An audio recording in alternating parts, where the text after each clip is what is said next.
आपण पाहताय महाराष्ट्र खबर न्यूज।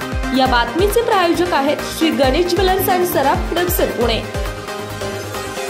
उपमुख्यमंत्री एकनाथ शिंदे यांच्या शिवसेनेचे नेते आणि माजी मंत्री तानाजी सावंत यांना यंदाच्या मंत्रिमंडळात स्थान मिळालं नसल्याने ते नाराज झाले आहेत। त्यामुळे अधिवेशन सोडून ते अचानक पुण्याला निघून आल्याचं बोललं जात आहे। या पार्श्वभूमीवर विविध प्रसार माध्यमांकडून आमदार सावंत यांची प्रतिक्रिया जाणून घेण्याचा प्रयत्न होत होता।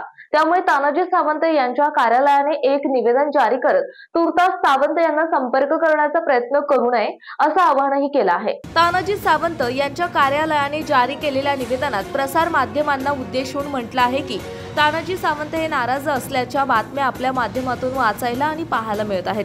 त्यावरून सातत्याने सावंत साहेबांशी प्रतिक्रिया आणि बाईटसाठी विचारणा केली जात आहे।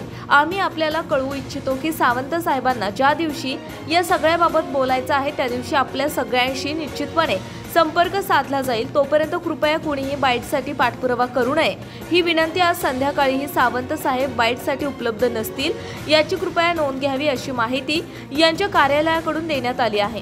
महायुतीला मिळालेल्या दमदार यशानंतर जिल्ह्याला पुन्हा एकदा मंत्रिपद लाभेल अशी आशा जिल्हावासियांना होती। मात्र यावेळी पदरी निराशा पडली असून होते तेही गमावून बसण्याची वेळ जिल्ह्यावर आली।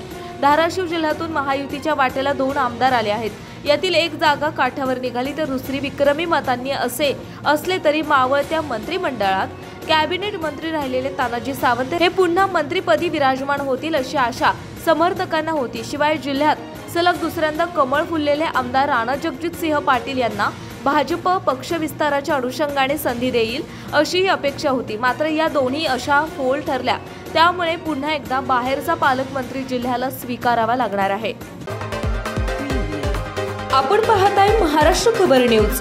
या बातमीचे प्रायोजक आहेत Shri Ganesh jewellers and Saraf production Pune.